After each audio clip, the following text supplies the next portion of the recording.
Welcome back, followers. This is my fourth video in 2 years. Last year I did 3 on trees, Japanese maples, conifers, and the best trees for Boise, Idaho. This year's topic is going to be shrubs. My knowledge is trees, but I also know a fair amount about shrubs. A lot of people ask about shrubs or they want bushes, and they ask me what the difference between shrubs and bushes are. I tell them it's the letter R. You take R out of shrub and it becomes a bush. I'll give you a few seconds to write that down, but that is the truth. Basically, it's 2 words that mean the same thing.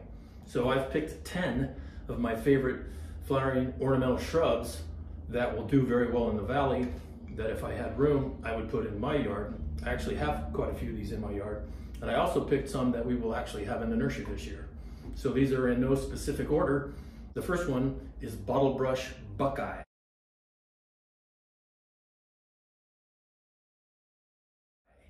It is a filtered light at best plant. It is a dome-shaped item that would get about 12 feet tall, 12 feet wide. It has leaves like the finger of your hands, 5 leaves. Small little white spike flowers that come on about mid-June, maybe a little bit earlier. Fall color is yellow.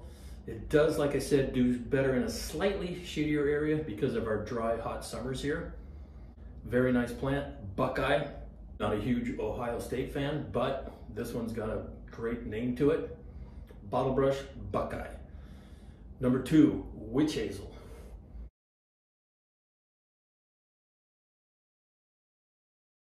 Witch hazels bloom sometimes in January, sometimes in February. I've got one in my yard that's just getting ready to open. The freezing cold weather does not affect it. It's kind of like the black box on an airplane. It's got that tolerance where it can take the cold. The one that we do have coming in is Arnold's Promise. Yellow, highly fragrant flowers.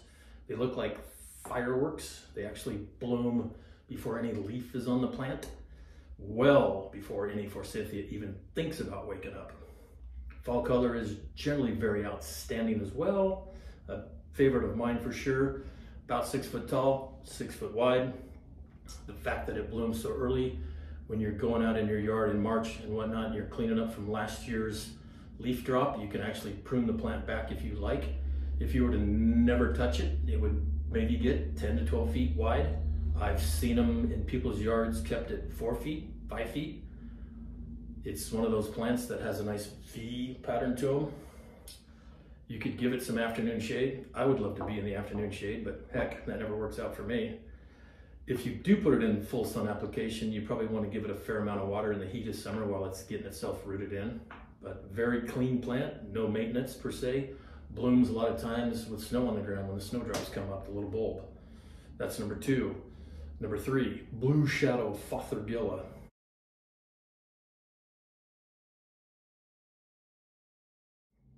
Blue leaf, petite plant, 3x3, 4x4, little spikes of white flowers that pop up early mid-spring, fragrant. A lot of times for me to smell mine, I have to get down on my knees in my yard and smell it. It's just kind of a nice little filler. It comes alive in the fall when the fall color comes out on it. The 2 weeks of fall color that we seem to get around here, unfortunately, but a kaleidoscope of fall color, definitely a winner in my book. Number 4, Mauritii double file Viburnum.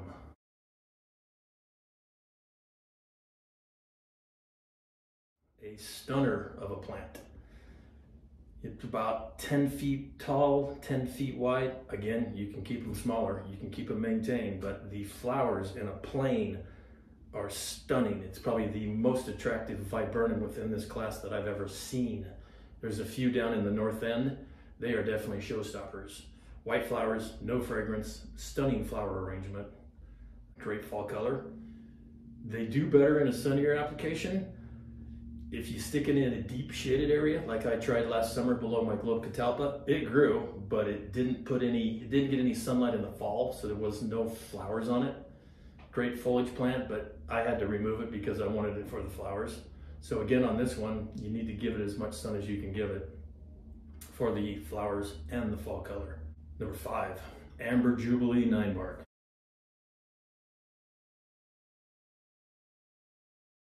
I know there's a lot of 9-barks out there. This is one of my favorites because Amber Jubilee should be really named after a dessert from the Royal Restaurant.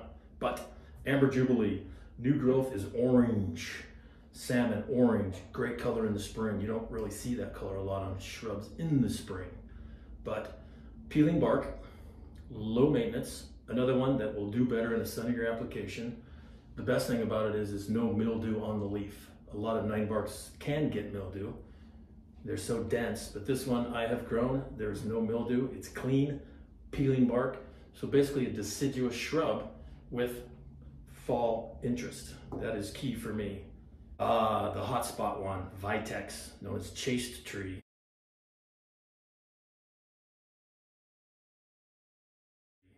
One of the last flowering shrubs, which a lot of information on the internet says they're trees. In California, Arizona, they would be trees. But here in the colder climate and the high desert of Treasure Valley, I would consider them a shrub for sure. Some winters, they've been known to take them back to the ground. The roots are hardy and they'll come back up with vigor. Really, in my yard, it's probably the last item to leaf out to show signs of life. We're probably looking at May, sometimes early June, which is okay.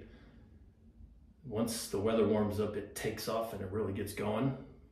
Mine's been in 6 years. Very drought tolerant.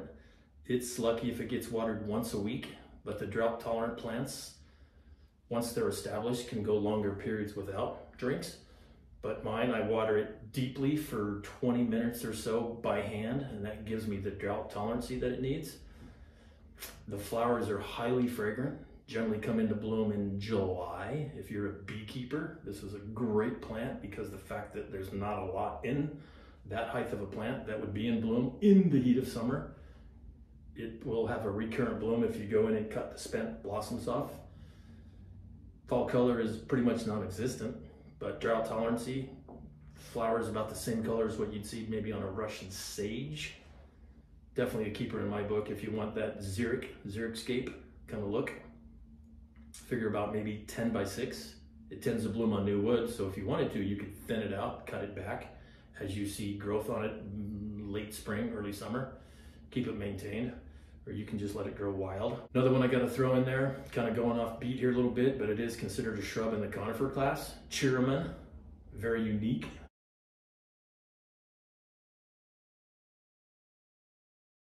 Good character, pretty slow growing, definitely afternoon shade here. They will fry in the heat of Treasure Valley, regardless of what the internet says. There's no internet for Idaho, based on Idaho, but cheerman hanoki cypress. To me, this one has great character. Almost looks like a saguaro cactus, the way it grows, and kind of some open, airy spots. But if you're looking for a nice little evergreen with character for a shady application, possibly even in a pot, slow enough growing that it might reach 6 feet tall and about 3 feet wide in multiple, many years. So I threw an evergreen in there on you. Everything else that we have discussed is definitely deciduous. Red dragon contorted filbert. The name's a little bit misleading. Red dragon is actually a purple-leafed ornamental filbert.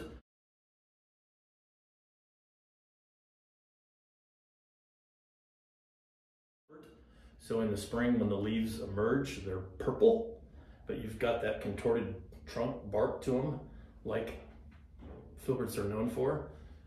The heat will arrive, the purple will dissipate. It will be a green tone throughout the summer, but who doesn't like bright purple / red, which I call purple, leaves in the spring? Slow growing, I've seen it sun or shade, but then again, if you take something that's supposed to be red or purple and you stick it in a shady application, you're not gonna get that color. A lot of times that color is developed from the sun. But winter interest, absolutely. Contorted filbert, also known as Henry Lauder's walking stick. A keeper, 6 to 8 feet tall, 6 to 8 feet wide, slow enough growing. You can easily maintain it smaller if you wanted to. The heights on here would be if you never touched it on some of these varieties. But that is a fun one for me. I definitely, if I had room in my yard, would definitely think about putting it in, simply for the winter interest of a deciduous plant. That is important. We've got 2 more to talk about. Blue muffin arrowwood viburnum.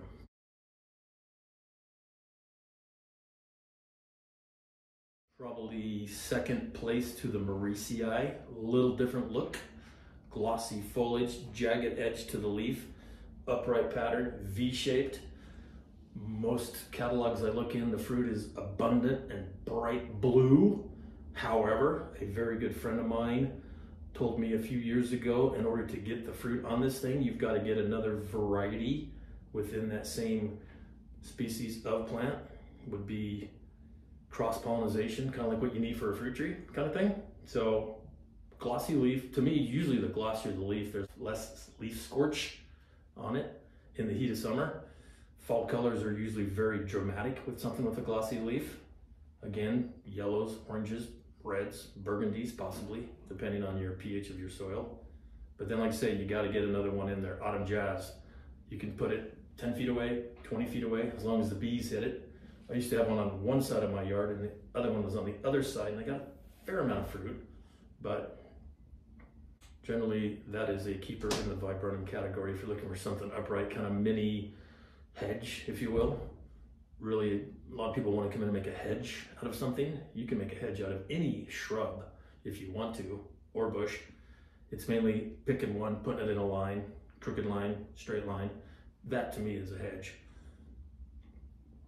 The last one, and this is going pretty fast, but Heptocodium.